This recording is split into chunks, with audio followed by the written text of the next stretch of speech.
Mau cari perspektif yang berbeda soal literasi digital? Temukan jawabannya di Cyberkreasi Talks. Menghadirkan para pakar dari jaringan pegiat literasi digital. Cyberkreasi Talks.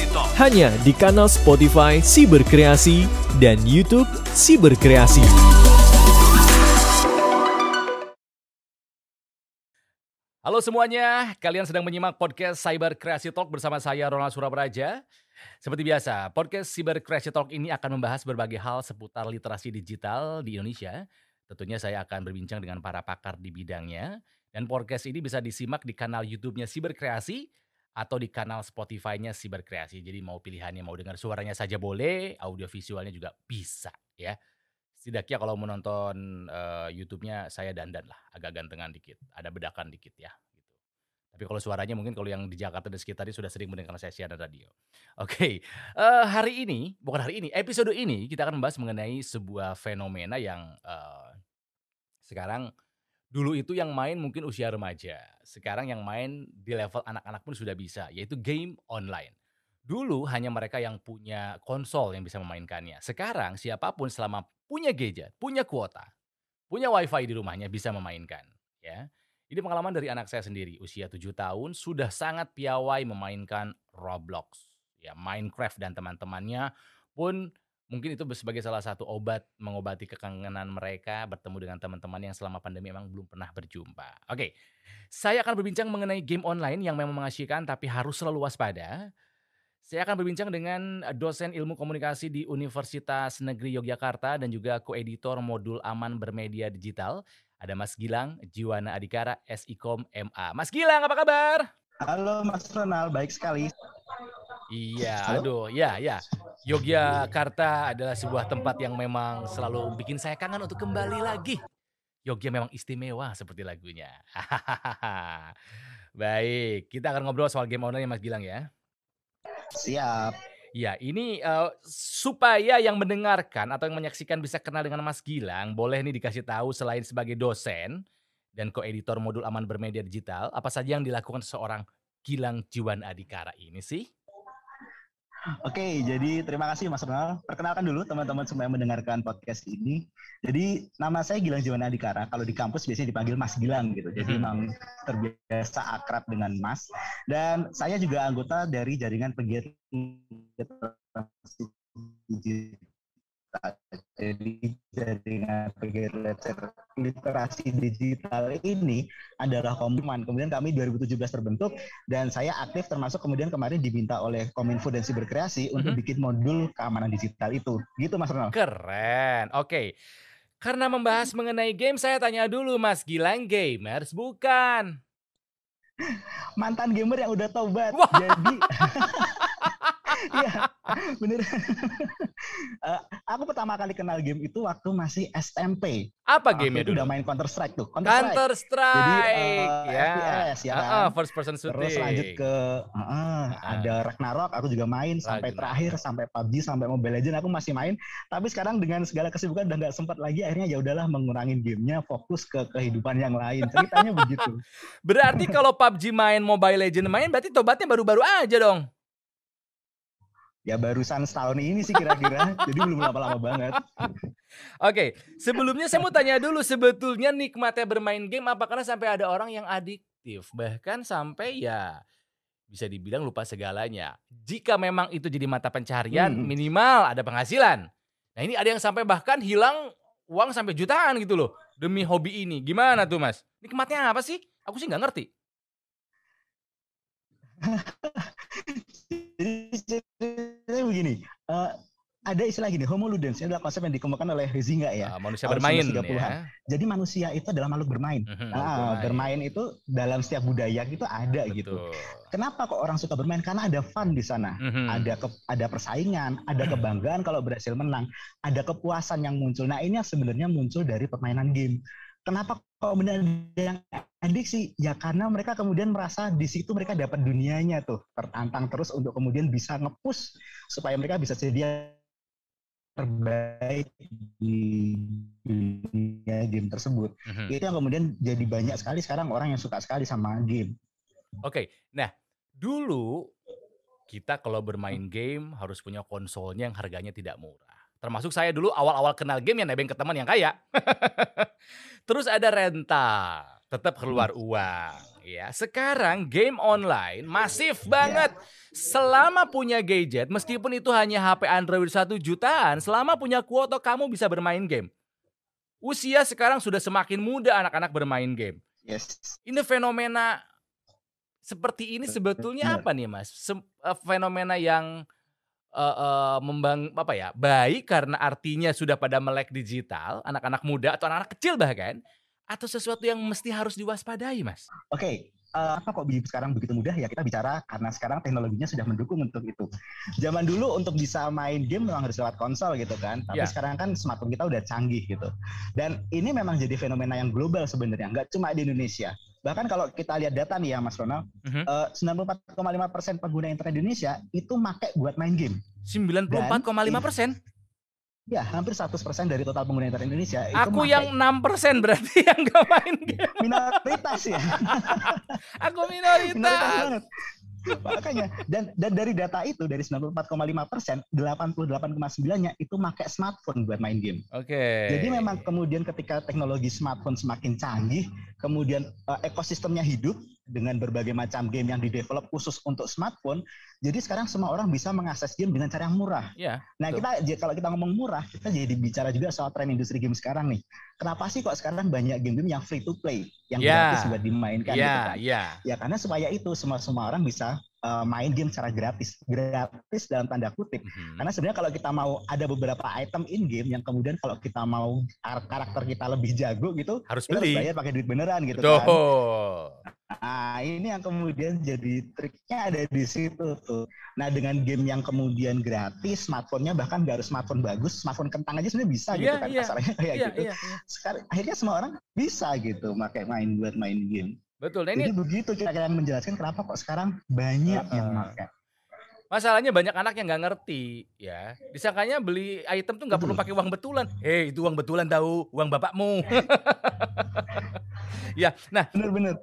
Nah ini juga yang jadi masalah juga tuh. Jadi ya kemudian memang ini jadi masalah karena kadang-kadang anak-anak belum tahu kan dengan uang betulan itu. Jadi resiko juga banyak mengeluhkan juga.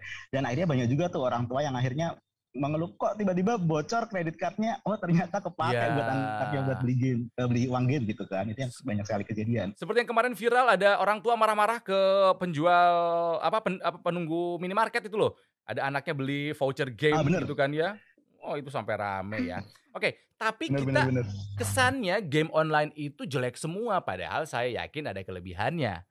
Ya, nah menurut Mas Gilang sendiri, mereka yang bermain game online atau game online sendiri keuntungan mainkannya sama kekurangannya apa sih Mas? Jeleknya bagusnya apa? Oke, jadi kalau kita bicara kelebihan, sebenarnya main game itu banyak kok positifnya. Contohnya gini nih, kalau kita main game, paling kecil kita pasti belajar problem solving, ya kan? Ada kalau kita bermain puzzle, gimana caranya kita kemudian menuntaskan puzzle tersebut. Kalau kita main yang team play, berarti kita bagaimana bekerja sama dan bersama-sama mencapai tujuan. Koordinasi. Gitu kan. Makanya kemudian, makanya kalau saya bilang buat anak-anak, bahkan tuh anak-anak ya, usia yang udah boleh pakai HP di atas 2 tahun, 3 tahun, itu sebenarnya lebih baik main game daripada nonton. Mas Gilang, maaf sebentar tadi sinyalnya hilang. Halo? Ya, Mas Gilang. Oke, bagian mana yang? Ya, tadi ada yang bagus tuh dari setelah problem solving. Ada problem solving tadi masih ada. Ya, sama. Nah setelah itu bermain secara tim masih ada. Nah setelah itu tuh. Oke, siap. Kita ulang dari situ ya Mas ya. Dari situ ya, oke. Jadi dari problem solving ya. Nah kalau kita bicara kita bicara game sebagai mengasah kemampuan problem solving. Karena kan ada level-level yang kemudian harus kita selesaikan dengan berbagai cara. Nah ini kemudian mengasah keterampilan itu. Kemudian kalau kita bicara permainan yang kemudian team play, MOBA misalnya, atau mungkin permainan-permainan yang FPS, itu kita mengasah juga kerjasama dan koordinasi. Ya ini kemudian kalau kita mainkan dengan benar, hasilnya bagus. Makanya bahkan untuk beberapa orang yang kemudian anaknya masih kecil gitu ya, mungkin di atas usia 2 tahun karena mereka udah boleh pegang HP, saya menyarankan main game aja daripada nonton video. Karena kalau kita main game, anak-anak main game, ya kalau anak-anak main game, otak mereka aktif. Jadi mereka kemudian terbiasa, oh ini warna apa, oh ini bentuk karena apa. ada interaksinya ya Mas ya. Kalau nonton video tuh si anak pasif gitu ya.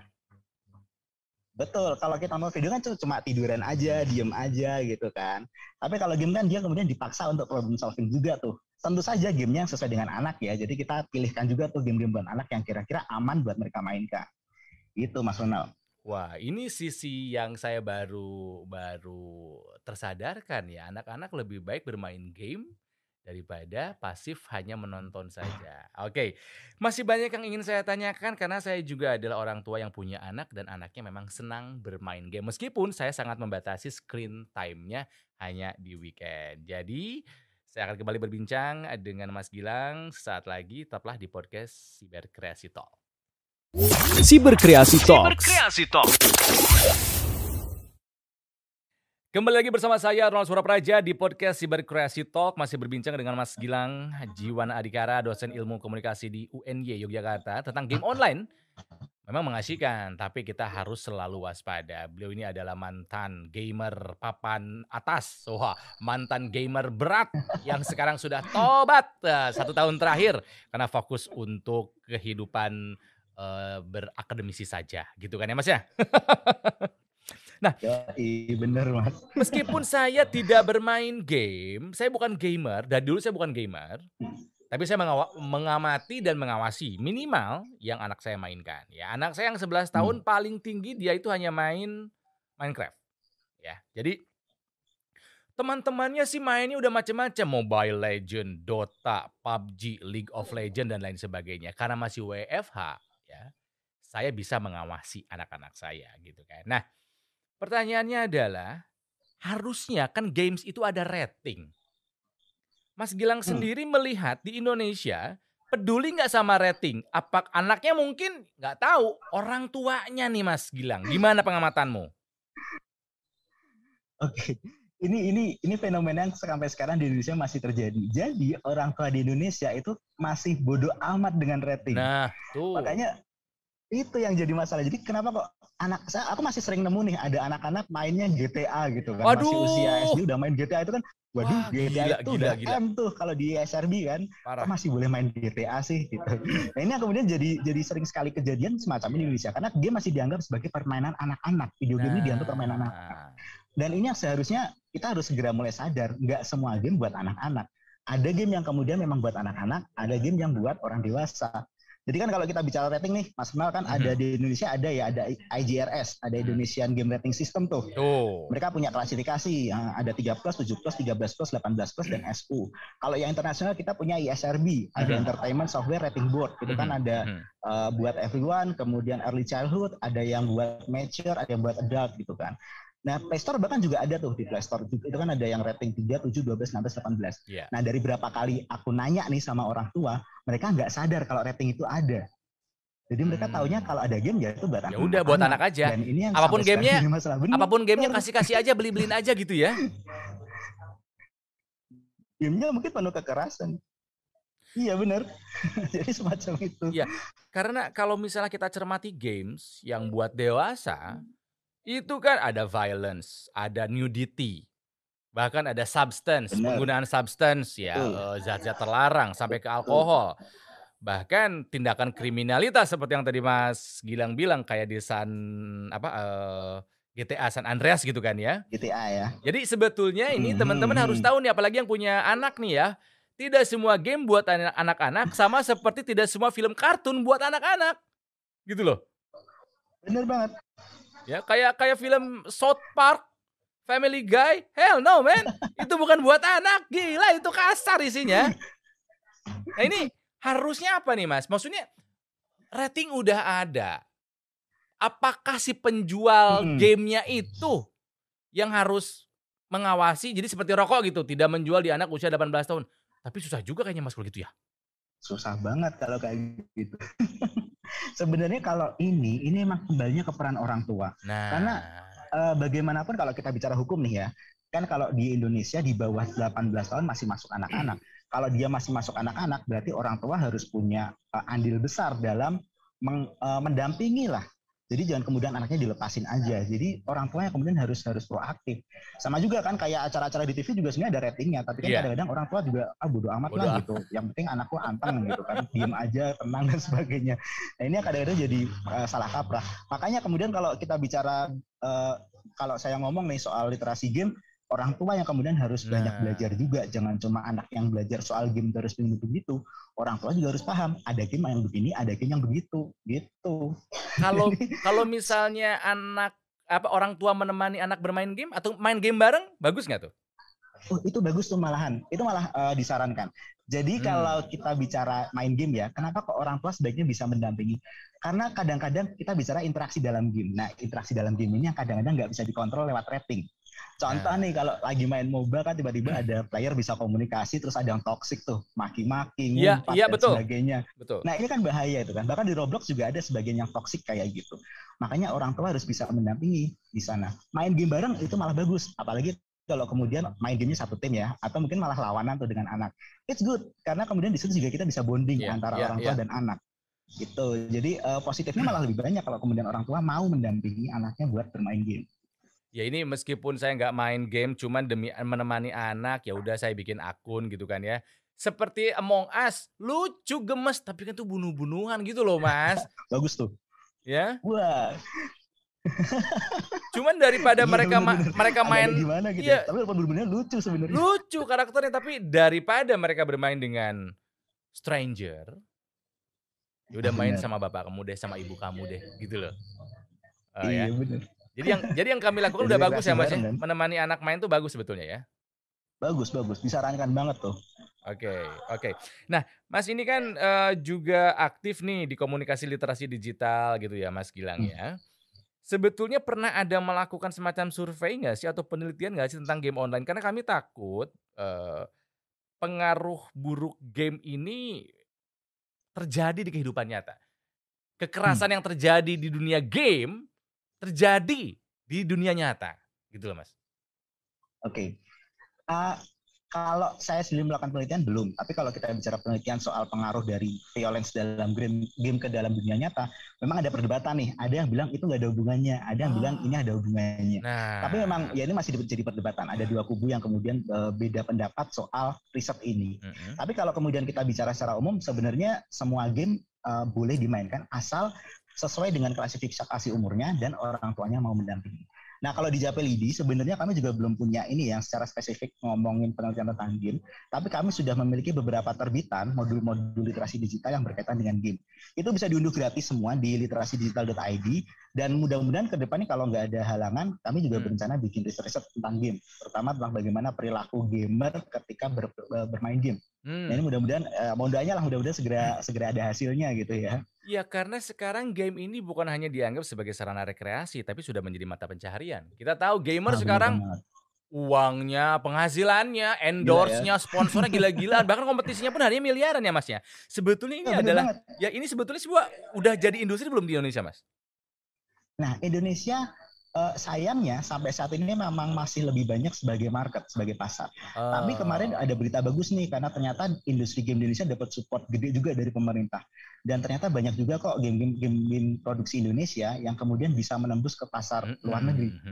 Artinya ini jadi sebuah angin segar gitu, supaya bahwa kita ke depan nggak cuma jadi pasar, tapi juga mudah-mudahan bisa menjadi sentra produksi game yang baru di area Asia Tenggara. Keren. Jadi saya ingat waktu itu pernah, saya nggak main, cuman tahu ada game strategi, tapi kerajaan-kerajaan di Nusantara. Wah itu keren banget tuh. Iya. Lokapala ya. Lokapala, betul. Masih ada nggak sih game itu Mas? Kayaknya masih deh. Aku juga belum main kalau itu, tapi sebenarnya. Karena saya pecinta sejarah, kayaknya kalau soal sejarah Indonesia, aku lebih tertarik bermainnya nih, gitu ya. Oke, Mas sebagai mantan gamer dan juga pegiat literasi digital, harapannya apa nih Mas dengan game online? Maksudnya harapan kepada pemerintah sebagai regulator, kepada orang tua, dan kepada si gamernya sendiri. Oke, jadi kalau kita bicara dari pemerintah, tentu saja berharapnya pemerintah bisa support game Indonesia dari sisi industri.